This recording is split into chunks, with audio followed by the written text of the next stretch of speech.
Hello everyone, welcome to learning science. आज का हमारा टॉपिक है इलेक्ट्रिक फ्लक्स। हम सपोज करते हैं कि हमारे पास इलेक्ट्रिक फील्ड लाइंस है। ये हमारा है इलेक्ट्रिक फील्ड लाइंस जो कि इमेजिनरी है, ये सिर्फ हमने इमेजिन किया है, ठीक है। यहाँ पर इलेक्ट्रिक फील्ड का असर हमें नज़र आता है, तो हमने ड्रॉ किया है इलेक्ट्रिक फील्ड लाइंस। और हम ये भी सपोज करेंगे कि हमारे पास जो है वो एक प्लेन है, एक सरफेस है। ये हमारा एक सरफेस है, ठीक है। और इलेक्ट्रिक फ्लक्स के लिए ये दो चीज़ चाहिए, इलेक्ट्रिक फील्ड लाइंस और सरफेस। अब क्या होगा, हम सपोज करते हैं कि ये जो इलेक्ट्रिक फील्ड लाइंस है वो इस सरफेस से पार हो रहा है। ये जो 3 फील्ड लाइंस है वो इस सरफेस से पार हो रहा है, बाकी के जो 2 फील्ड लाइंस है वो इस सरफेस से पार नहीं हो रहे। तो कितने फील्ड लाइंस है जो कि यहाँ से पार हो रहा है? 3 है। तो इन्हीं number of electric field lines को जो कि सरफेस से क्या होता है, क्रॉस होता है, उसको हम कहते हैं इलेक्ट्रिक फ्लक्स। क्या कहते हैं? Electric flux. और यहाँ पर ये शर्त है कि ये जो सरफेस और फील्ड लाइंस है उन दोनों के बीच में 90 डिग्री होना चाहिए। तब जितने नंबर ऑफ फील्ड लाइंस इस सरफेस को क्रॉस करेगा उसको हम कहेंगे इलेक्ट्रिक फ्लक्स। इलेक्ट्रिक फ्लक्स को हम फाई ई से डिनोट करते हैं। हम ऐसे एक सरफेस कंसिडर करते हैं जो कि ऐसे प्रेजेंट है, ठीक है। और इससे जो परपेंडिकुलर डायरेक्शन में वेक्टर है वो इसका एरिया वेक्टर होगा। इस सरफेस का एरिया वेक्टर ये एस वेक्टर है जो कि इस सरफेस के साथ 90 डिग्री बनाता है। और हम सपोज करते हैं कि इस सरफेस से जो इलेक्ट्रिक फील्ड लाइन पास हुआ है वो है हमारा ई, और इन दोनों के बीच में एस वेक्टर और ई वेक्टर के बीच में एंगल थीटा है। तो फ्लक्स किसके बराबर होगा? मैथमेटिकली ये जो 2 वेक्टर है उसके डॉट प्रोडक्ट के बराबर होगा। डॉट प्रोडक्ट में क्या आता है? यही 2 वेक्टर्स का मैग्नीट्यूड और कोस थीटा आता है। तो E vector dot S vector जो है वो ई एस कोस थीटा के बराबर होगा। अब यहाँ पर ये जो थीटा है उसके 2 डिफरेंट वैल्यूज हो सकता है, और उसी के मुताबिक जो कोस थीटा है उसके भी 2 डिफरेंट वैल्यूज होता है। थीटा कितना हो सकता है? थीटा 0 हो सकता है या 90 डिग्री हो सकता है, ठीक है। ये 2 कंडीशंस है इलेक्ट्रिक फ्लक्स के लिए। हमने पहले लिखा था फाई ई जो है वो ई एस कोस थीटा के बराबर होता है। और हम सपोज करते हैं कि ये हमारा सरफेस है जिसको हम एस से डिनोट करेंगे, जिसका एरिया एस होगा, और उसके परपेंडिकुलर डायरेक्शन में उस सरफेस के उसका वेक्टर होगा जिसको हम एरिया वेक्टर कहते हैं। इस एरिया का वेक्टर है एस वेक्टर, और ये हमारा इलेक्ट्रिक फील्ड वेक्टर है जो कि इस एस वेक्टर के साथ एंगल थीटा बनाता है। और इलेक्ट्रिक फ्लक्स का फॉर्मूला यहाँ पर हमने लिखा है, ठीक है। अब क्या है, 2 कंडीशंस है, हमें पता है जो थीटा है वो जो है कितना हो सकता है? 0 डिग्री हो सकता है या 0 डिग्री। जब थीटा 0 डिग्री होगा या 90 डिग्री होता है। जब थीटा 0 डिग्री होगा तब कोस ऑफ थीटा जो है वो कोस ऑफ 0 डिग्री होगा जो कि 1 होता है। कोस ऑफ 0 जो है वो 1 होता है। उस केस में जो फाई ई है हमारा वो बराबर आएगा ई एस 1 के। कोस 0 1 है which is equal to E S into 1 जो है वो ई एस आएगा। अब जब थीटा 90 डिग्री होता है तब कोस ऑफ 90 डिग्री जो है वो 0 के बराबर होता है। तो वहाँ पर ऊपर जो इक्वेशन है फाई ई, उधर हम कोस ऑफ 90 की जगह पर 0 लिखेंगे। ई एस इंटू 0 0 होता है। तो ये जो वैल्यू है वो मैक्सिमम हुआ, ये जो वैल्यू है वो 0 या मिनिमम हुआ, ठीक है, फ्लक्स का, इलेक्ट्रिक फ्लक्स का। अब हम फिगर ड्रॉ करेंगे इन दोनों केसेस का। ये हमारा है सरफेस, और ये जो 2 थीटा है 0 और 90 डिग्री, उन दोनों के लिए हमें फिगर ड्रॉ करना है। और इसका जो एरिया वेक्टर है वो एस वेक्टर है, ठीक है। ये जो है वो एस है। इसको हम एस वेक्टर से डिनोट करेंगे, इस सरफेस का वेक्टर जो है। अब जब थीटा 0 होगा तो ई वेक्टर और एस वेक्टर दोनों एक ही डायरेक्शन में होगा, ठीक है, तभी तो उनके बीच में एंगल जो है वो 0 है। और सरफेस से जो एस वेक्टर है वो 90 डिग्री बनाता है, तो ई वेक्टर भी सरफेस से 90 डिग्री बनाएगा, ठीक है।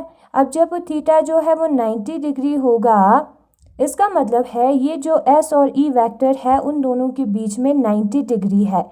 एस वेक्टर जो है सरफेस से 90 डिग्री बनाता है, तो ई वेक्टर जो है वो सरफेस के अलोंग होगा। ये जो सरफेस है हमारा, ये जो प्लेन है, उस डायरेक्शन में हमारा ई वेक्टर होगा। लाइंस जो है, इलेक्ट्रिक फील्ड लाइंस जो है सरफेस से पैरेलल होगा, सरफेस के अलोंग होगा। और इस केस में जो इलेक्ट्रिक फील्ड लाइंस है वो सरफेस से परपेंडिकुलर होगा। तो हमें क्या पता चला, जब सरफेस से परपेंडिकुलर होता है, जब थीटा 0 होता है तब हमें फ्लक्स का वैल्यू मैक्सिमम मिलता है, और जब पैरेलल होता है तब हमें फ्लक्स का वैल्यू मिनिमम मिलता है। फिर उसके बाद हम देखेंगे इलेक्ट्रिक फ्लक्स को ओवर अ क्लोज सरफेस। ऊपर वाला सरफेस ओपन है, ठीक है ना, हम देखेंगे इलेक्ट्रिक फ्लक्स को क्लोज सरफेस के ओवर। ये जो सरफेस है इसे हम ओपन कहते हैं। क्यों कहते हैं? क्योंकि इसका जो एंड है वो ओपन है, और क्लोज सरफेस ऐसे बंद होगा, जैसे कि बलून जो है वो बंद होता है एक सरफेस, तो वो भी है, वो एक वॉल्यूम को बंद करता है, ठीक है, तो वो हमारा क्लोज्ड सरफेस होगा। या जो फुटबॉल है वो भी हमारा एक क्लोज्ड सरफेस है, क्योंकि वो बंद है। सरफेस तो है, इधर जो है एक्स और वाई का वैल्यू हमें मिलेगा, ठीक है, लेंथ और ब्रेथ तो इसकी होगी, लेकिन ये बंद है, ये जो सरफेस है। अब क्लोज सरफेस हम ऐसे, ये हमारा क्लोज सरफेस है, हम सपोज करते हैं, ठीक है, ये हमारे बुक में भी दिया है, ये ओपन सरफेस है और ये क्लोज सरफेस है। अगर हम एग्जाम्पल देखें तो फ़र्क क्या होता है, जो ओपन सरफेस होता है वहाँ पर एंड जो है वो अटैच नहीं है, ये एंड्स जो है वो अटैच नहीं है। क्लोज में ये जो एंड्स है वो बंद होंगे, ये जो है किसी वॉल्यूम को बंद करेगा, ये जो सरफेस है वो बंद होगा, ठीक है। तो ये ऐसा सरफेस है, एक ऐसा ही सरफेस है जो कि क्लोज है, और इससे जो इलेक्ट्रिक फील्ड लाइंस है वो ऐसे जा रहे हैं, ये हम सपोज करते हैं, ठीक है। तो क्या करना है, हमें इस सरफेस को छोटे छोटे टुकड़ों में डिवाइड करना है, इक्वल पार्ट्स में, और ये उसका जो है एक पार्ट है इसी क्लोज सरफेस का, और इसमें से इलेक्ट्रिक फील्ड जो है वो इस डायरेक्शन में जा रहा है, ठीक है। अब इस सरफेस का जो एस वेक्टर है वो ऐसे दिया है, डी एस वेक्टर, क्योंकि एक छोटा सा पोर्शन है, इस छोटे से पोर्शन का एस वेक्टर जो है वो ऐसे दिया है। अगर ये सरफेस है तो उससे परपेंडिकुलर जो वेक्टर है वो हमारा एस वेक्टर है, ठीक है, वही जो है वो यहाँ पर दिखाया है, डी एस वेक्टर इस छोटे से हिस्से का परपेंडिकुलर है, और ई वेक्टर और डी एस वेक्टर के बीच में जो एंगल है वो थीटा है। तो ये जो छोटा सा एरिया का फ्लक्स होगा डी फाई ई, वो कितना होगा, वो इन दोनों के डॉट प्रोडक्ट के बराबर होगा, E vector dot D S vector के बराबर होगा। अब हमें अगर पूरा फ्लक्स निकालना है, इस छोटे से एरिया का फ्लक्स तो हमने निकाला, अभी अगर हमें पूरा फ्लक्स निकालना है तो फाई ई लिखना होगा, और ये जो है राइट हैंड साइड पे टर्म है उसका सरफेस इंटीग्रल करना होगा, ठीक है। सरफेस इंटीग्रेशन करेंगे तो पूरा सरफेस हमें मिलेगा, तो वही हम करते हैं, ठीक है। इस छोटे से एरिया का फ्लक्स हमें पता है, उसका अगर हम पूरा सरफेस इंटीग्रेशन करेंगे तो हमें टोटल फ्लक्स मिलेगा। ई डॉट डी एस जो है वो E D S cos theta के बराबर होता है डॉट प्रोडक्ट, और E D S, E vector का मॉड्यूलस हम लिखे या ई लिखे बिना वेक्टर के वो सेम होता है, उसका मतलब होता है मैग्नीट्यूड, और डॉट प्रोडक्ट को हम, डॉट प्रोडक्ट जो है वो इस टर्म के बराबर आता है, हमने पहले वाली वीडियोस में किया है, ठीक है। तो फाई ई जो है वो इस टर्म के बराबर होगा, ये जो है हमारा क्या है, फ्लक्स है, फ्लक्स का फॉर्मूला। अब ये जो थीटा एंगल है वो 90 से कम हो सकता है, 90 के बराबर हो सकता है, या 90 से ज़्यादा हो सकता है। 90 से कम नंबर होता है 0, तो हम सपोज करते हैं कोस ऑफ 0 डिग्री, थीटा हमारा 0 है, हम सपोज करते हैं, तो उस केस में क्या आता है, आंसर हमारा 1 आता है, कोस ऑफ 0 1, जो कि पॉजिटिव नंबर है, ठीक है। अगर हम थीटा 90 लगाएंगे तो कोस ऑफ 90 जो है वो 0 के बराबर होगा। अगर थीटा जो है 90 से ज़्यादा है, सपोज करते हैं 180 जो कि 90 से ज़्यादा है, तो cos ऑफ 180 जो है वो -1 होता है जो कि एक नेगेटिव नंबर है। तो ये जो आंसर है वो हमें नेगेटिव मिलेगा जब थीटा 90 से ग्रेटर होगा, ठीक है। और थीटा 90 से कम है उसका मतलब होता है एंगल हमारा एक्यूट है। एक्यूट एंगल कहते हैं जब थीटा 90 से कम होता है, दो लाइंस के बीच में एंगल 90 से कम होता है, ठीक है। और जब दो लाइंस के बीच में एंगल 90 से ज़्यादा होता है तो उस एंगल को हम ऑब्ट्यूज एंगल कहते हैं।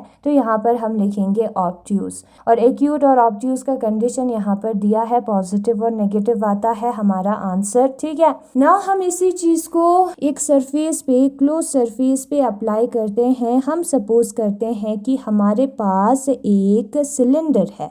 क्या है? एक सिलेंडर है। ये भी तो एक क्लोज सरफेस है, ठीक है। और ये जो कर्व पार्ट है सिलेंडर का, उसका वेक्टर किस डायरेक्शन में होगा? इस डायरेक्शन में होगा, एरिया वेक्टर। और इस सरफेस का एरिया वेक्टर इस डायरेक्शन में होगा, इस सरफेस का एरिया वेक्टर इस डायरेक्शन में होगा। परपेंडिकुलर डायरेक्शन में होता है किसी सरफेस का एरिया वेक्टर, ठीक है। परपेंडिकुलर मीन्स 90 डिग्री बनाता है। नाउ हम सपोज करते हैं कि ये जो सरफेस है उसमें से इलेक्ट्रिक फील्ड लाइंस जो है वो ऐसे पार हो रही है, ठीक है। तो ऐसे पार होगा तो ये जो एस वेक्टर और ई वेक्टर है उसका एंगल कितना होगा? 90 से ज़्यादा 180 डिग्री होगा, ठीक है। और जब 180 डिग्री आता है तब हमारा आंसर, फ्लक्स का आंसर नेगेटिव में आता है, क्योंकि कोस ऑफ 180 डिग्री -1 होगा। ई डी एस इंटू -1 जो है माइनस समथिंग आएगा। अब ये जो इलेक्ट्रिक फील्ड है और एस वेक्टर है वो दोनों सेम डायरेक्शन में होगी, ठीक है। तो कोस 0 है तो आंसर हमारा पॉजिटिव में आएगा, फ्लक्स का वैल्यू हमारा पॉजिटिव होगा। एस वेक्टर इस डायरेक्शन में है, इलेक्ट्रिक फील्ड जो है वो लेफ्ट टू राइट जा रहा है, तो ये दोनों 90 डिग्री बना रहा है, एस वेक्टर और ई वेक्टर। तो यहाँ पर जो फ्लक्स है वो 0 होगा, ठीक है। तो एक ही सिलेंडर के अलग अलग जगह पर फ्लक्स का वैल्यू अलग है, कहीं पर पॉजिटिव है तो कहीं पर नेगेटिव है और कहीं पर 0 है। और ये जो है एंगल की वजह से है, एस वेक्टर और इलेक्ट्रिक फील्ड के बीच में। और जब नेगेटिव होता है तब ये इलेक्ट्रिक फील्ड लाइंस है वो एंटर कर रहा है हमारे सरफेस को। जब पॉजिटिव होता है वैल्यू तब ये जो है लीव कर रहा है हमारे सरफेस को, इलेक्ट्रिक फील्ड लाइंस जो है वो आउटवर्ड की तरफ जा रहा है। तो पॉजिटिव और नेगेटिव से हमें इनवर्ड और आउटवर्ड के बारे में भी पता चलेगा। नाउ हम देखते हैं इलेक्ट्रिक फ्लक्स जो है किसी सरफेस के थ्रू, ये हमारा सरफेस है, वो कितना होता है? वो होता है number of electric field lines passing through that surface. उस सरफेस में से कितने फील्ड लाइंस पास होंगे? The surface being perpendicular to the electric lines of force. और ये जो लाइंस है उससे परपेंडिकुलर होना चाहिए हमारा सरफेस, ठीक है। तो तभी जो number of electric field lines उस सरफेस से पास होगा उसको हम इलेक्ट्रिक फ्लक्स कहेंगे, जो कि हम फाई ई से डिनोट करते हैं। हम कंसिडर करते हैं कि हमारे पास एक सरफेस है जिसका एरिया है एस और उसका वेक्टर जो है वो एस वेक्टर है, जो कि उससे परपेंडिकुलर डायरेक्शन में होगा, ठीक है, उस सरफेस से। तो जो इलेक्ट्रिक फील्ड इंटेंसिटी है वो इस एस वेक्टर के साथ एंगल थीटा बनाता है। हम सपोज करते हैं इलेक्ट्रिक फील्ड इंटेंसिटी ये जो एस वेक्टर है उसके साथ एंगल थीटा बनाता है। तो जो इलेक्ट्रिक फ्लक्स है फाई ई है उसको मैथमेटिकली हम कैसे लिखेंगे? ये जो दो वेक्टर्स है उसका डॉट प्रोडक्ट होगा, E vector dot S vector होगा, और वो हमारा बराबर आएगा ई एस कोस थीटा के। डॉट प्रोडक्ट जो है वो ई एस कोस थीटा के बराबर होता है। अब स्पेशल केसेस यहाँ पर क्या है, जब थीटा 0 के बराबर होगा तो यहाँ पर कोस ऑफ 0 डिग्री आएगा, ठीक है, उसका वैल्यू हमें लिखना होगा। तो ई जो है वो डायरेक्शन ऑफ एस, ई और एस दोनों एक ही डायरेक्शन में होंगे क्योंकि उनके बीच में एंगल जो है वो 0 है, वही है थीटा 0 का मतलब। तो इक्वेशन 2.13 क्या बन जाएगा? फाई ई जो है ई एस कोस 0 डिग्री के बराबर होगा, जो कि ई एस के बराबर आएगा क्योंकि कोस ऑफ 0 डिग्री 1 होता है। ई एस इंटू 1 जो है वो 1 होगा, मैक्सिमम वैल्यू हमें मिलेगा। और इलेक्ट्रिक फ्लक्स जो है वो मैक्सिमम होगा, इलेक्ट्रिक फील्ड लाइंस जो है सरफेस से परपेंडिकुलर होगा। होगा। क्यों परपेंडिकुलर होगा? क्योंकि S जो है सरफेस से परपेंडिकुलर है। E और S दोनों एक ही डायरेक्शन में है तो E भी S से परपेंडिकुलर होगा। इलेक्ट्रिक फील्ड लाइंस S से परपेंडिकुलर होगा,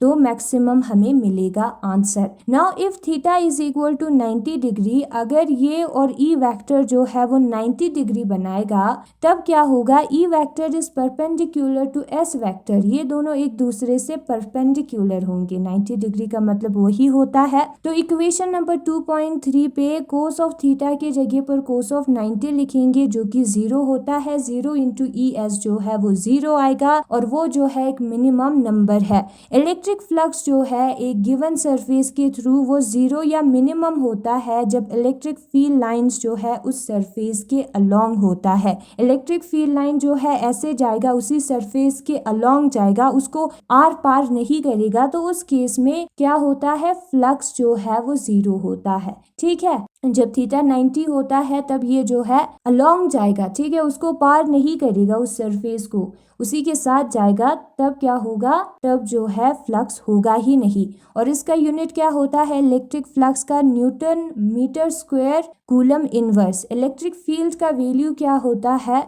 हमें पता है कि जो इलेक्ट्रिक फील्ड है वो बराबर होता है F अपॉन Q के। तो F हमारा न्यूटन है, Q हमारा कूलम है। इनवर्स में इसलिए आएगा क्योंकि Q डिवाइड में है। ठीक है, मैं यहाँ पर दिखाती हूँ। जो इलेक्ट्रिक फील्ड है हमारा वो F अपॉन Q नॉट के बराबर है। F का वैल्यू है, यूनिट है न्यूटन, और Q हमारा कूलम है, तो न्यूटन अपॉन कूलम आया। ठीक है, न्यूटन कूलम इनवर्स आया, और यहाँ पर सरफेस भी है तो मीटर स्क्वायर आएगा। ना हम देखेंगे electric flux over a close surface. एक क्लोज सरफेस पर इलेक्ट्रिक फ्लक्स कितना होता है? ये हमारा क्लोज सरफेस S है जो कि इस फिगर में दिखाया है। ठीक है, और इस सरफेस को हमें सरफेस एलिमेंट में डिवाइड करना है, छोटे छोटे पार्ट्स में डिवाइड करना है, और उन पार्ट्स का एरिया जो है वो होगा DS, और हर एरिया जो है वो इनफ स्मॉल होगा, काफी छोटा होगा। ठीक है, और यूनिफॉर्म इलेक्ट्रिक फील्ड जो है, और इस सरफेस का एरिया वेक्टर जो है DS वेक्टर है, और यूनिफॉर्म इलेक्ट्रिक फील्ड जो है वो एंगल थीटा बनाता है सरफेस एरिया DS वेक्टर के ऑफ द एलिमेंट। ये हमारा यूनिफॉर्म इलेक्ट्रिक फील्ड है जिसका डायरेक्शन इस डायरेक्शन में है। ठीक है, E वेक्टर का डायरेक्शन ऐसे है, और ये हमारा ये जो छोटा सा सरफेस है उसका एरिया वेक्टर है, उसका परपेंडिकुलर वाला पाथ है, उन दोनों के बीच में एंगल है थीटा। तो इलेक्ट्रिक फ्लक्स इस छोटे से एरिया का कितना होगा? d फाई ई, छोटा सा है तो वो d फाई ई होगा, इन दोनों टर्म्स के डॉट प्रोडक्ट के बराबर होगा, और ये हमारा इक्वेशन फर्स्ट है। ना पूरा जो सरफेस है उसका हमें फ्लक्स कैसे मिलेगा? इंटीग्रेशन करके मिलेगा उस क्लोज सरफेस का। तो पूरा फ्लक्स को हम फाई ई से लिखेंगे और इंटीग्रेशन करेंगे क्लोज सरफेस का, इसलिए इंटीग्रेशन पर सर्कल है, दो इंटीग्रेशन है उसका मतलब सरफेस इंटीग्रेशन है। और E डॉट DS जो है E DS कोस थीटा के बराबर होता है, डॉट प्रोडक्ट है। ठीक है, जब थीटा 90 से कम होता है तब हमारा फाई ई पॉजिटिव होता है, क्योंकि उस केस में कोस थीटा पॉजिटिव होता है। जब थीटा 90 होता है तब हमारा फाई ई 0 होता है, क्योंकि कोस थीटा 0 होता है, और जब थीटा 90 से ज्यादा होता है तब हमारा फाई ई नेगेटिव होता है, क्योंकि कोस थीटा नेगेटिव होता है। कोस 180 हमने निकाल कर देखा था। ठीक है, क्लोज सरफेस के लिए जो एंगल होगा E वेक्टर और DS वेक्टर का वो एक्यूट है, यानी कि 90 से कम है, तब क्या होगा? जो E वेक्टर है वो आउटवर्ड की तरफ डायरेक्टेड होगा। एक्यूट है तो E जो है वो आउटवर्ड की तरफ डायरेक्टेड होगा, ये हमारा एक्यूट है। इन दोनों के बीच में E और DS वेक्टर के बीच में एंगल 0 है, 0 का मतलब हो गया लेस देन 90 एक्यूट, तो वो जो है बाहर की तरफ जा रहा है। एनऑब्ट्यूस होगा, 90 से ज़्यादा होगा, उस केस में क्या होता है? उस केस में E वेक्टर और DS वेक्टर जो है 180 डिग्री बनाता है। 90 से ज़्यादा है ना, तो उस केस में जो E वेक्टर है वो उस सरफेस के अंदर इन्वर्ट की तरफ जा रहा है। यहाँ पर हम देख सकते हैं इस फिगर के थ्रू, जब एक्यूट होता है 90 से कम होता है तब वो आउटवर्ड की तरफ जा रहा होता है सरफेस के, और जब एंगल 90 से ज़्यादा होता है थीटा जो है, तब वो जो है सरफेस के इनवर्ड की तरफ आता है। तो एंगल हमें इनवर्ड और आउटवर्ड के बारे में बताता है इलेक्ट्रिक फील्ड लाइंस के, ठीक है, वही यहाँ पर लिखा है। और फिर उसके बाद क्या लिखा है यहाँ पर, दस for a close surface the electric flux is positive. तो क्लोज सरफेस के लिए जो इलेक्ट्रिक फ्लक्स है वो पॉजिटिव होगा for the elements through which E is directed outward. जब ये आउटवर्ड की तरफ जा रहा है तब थीटा होता है कितना, 90 से कम। एंड जब थीटा 90 से कम होता है तब हमारा फाई ई पॉजिटिव आता है। तो ये हमें पता चलता है कि आउटवर्ड की तरफ जब जाता है तब हमारा फ्लक्स जो है वो पॉजिटिव होता है, और जब इनवर्ड की तरफ जाता है तब हमारा फ्लक्स जो है वो नेगेटिव होता है, क्योंकि थीटा 90 से ग्रेटर है। तो यही चीज़ें जो है वो कनेक्टेड है, ठीक है। इनवर्ड की तरफ जाता है तब नेगेटिव होता है।